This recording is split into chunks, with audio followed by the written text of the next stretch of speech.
Today's lesson is on solving one-step equations. So we have a few notes we want you to go ahead and take first before we go ahead and start solving the problems. Okay. So our first one is we're always going to try to box the variable. That's just going to go ahead and let us realize like what we're actually trying to solve for, and so we don't lose it. And then we're going to draw a line down our equal sign. So we're going to kind of split the sides. All right. And then we're going to go ahead and ask ourselves what operation is happening to a number. It's either going to be subtraction, addition, multiplication, or division. And then we're going to go ahead and do the opposite operation on both sides. Okay? Alright, so our first problem here is x minus 9 equals 4. So the x minus 9 equals 4, we're going to go ahead and box our variable. Our variable is x. We're going to draw a line down our equal sign. Okay, and then we're going to ask ourselves what operation is being done to our number. So we're actually looking at this 9 right here, and we're saying that is a minus 9. Okay, so we're subtracting 9. The opposite of subtracting 9 is going to be adding 9. So we're going to add 9 to both sides. So if I do plus 9 on this side, I'm doing plus 9 on the other side as well. Now negative 9 or minus 9 plus 9, that's our additive inverses. Okay, when we do the opposite values and we add them together, we actually go ahead and cancel out to 0. So I'm not going to put x minus 0 here. There's no reason to subtract 0. So now what I'm left with is just x all by itself. Then I have 4 plus 9 is 13. So my x is equal to 13. I'm going to go ahead and check it by plugging in my x value to it. So if I rewrite my original, say x minus 9 equals 4, and then I do 13 minus 9 is equal to 4, 13 minus 9, 4, and 4. So yes, it works. Alright, number 2, we have negative 3 plus y is equal to 10. So my variable is y. Draw a line down my equal sign. I look at my number and it is negative 3. Same idea as minus 3. But the opposite of negative 3 is a positive 3, so I'm going to do plus 3. And I'm going to do that to both sides. So plus 3 plus 3. Seeing how those cancel each other out, I'm just left with y. And then 10 plus 3 is 13. Let's plug it in to see if it's correct. I have negative 3 plus y is equal to 10. Negative 3 plus 13 equals 10. And then I do negative 3 plus 13. Those are different values, so I'm going to subtract the two numbers. Negative 13 minus 3 is 10, and the 13 is a larger, greater value there than the 3, so it is a positive answer. So 10 equals 10 works. All right, number 3. We've got 3x equals negative 27.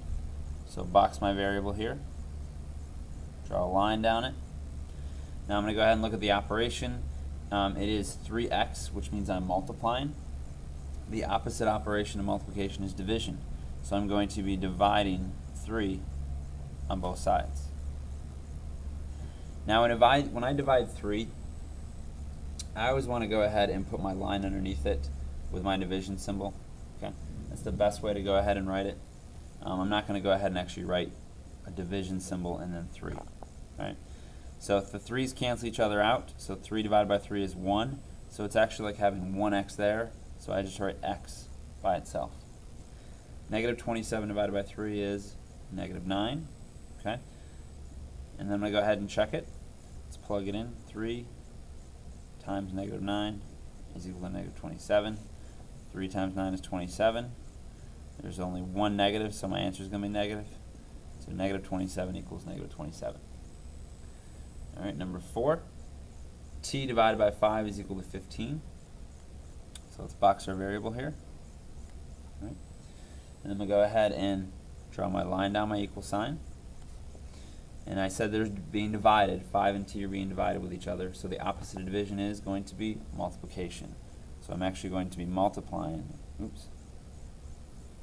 So do a little times 5. All right, and let's do a little times 5 there. And so the 5's will cancel each other out, leaving you with just a t. And then 15 times 5 is 75. I go ahead and check to make sure it works by plugging it in. And yes, 5 goes into 75 15 times, so 15 equals 15. Alright, so you have some problems to go ahead and check as well. Alright, so why don't you go ahead and try those 4 problems, pause your video, and let's see how you did.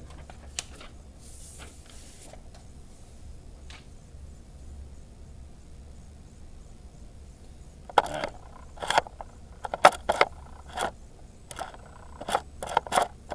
So number 1, you should have gotten a value as x is equal to 23. Number 2, y equals negative 15. Number 3, x is equal to negative 8. And number 4, we have t is equal to negative 36. Alright, now one of the biggest things you want to make sure you remember too, if we look at the ones at the bottom here, okay, if I'm going to go ahead and have a negative, if I'm multiplying or dividing by negative, when I do the opposite operation, I want to make sure I don't lose that negative. Okay, so when it's negative 4 times x, I need to divide by negative 4. If I just divided by 4, I'd get a negative 1 left over, which means it would be a negative x. You always want to try to make sure in the end that your variable is a positive. Okay, the answer can be negative, but the actual variable, you don't want to have like a negative x there. Okay, so that is solving one-step equations.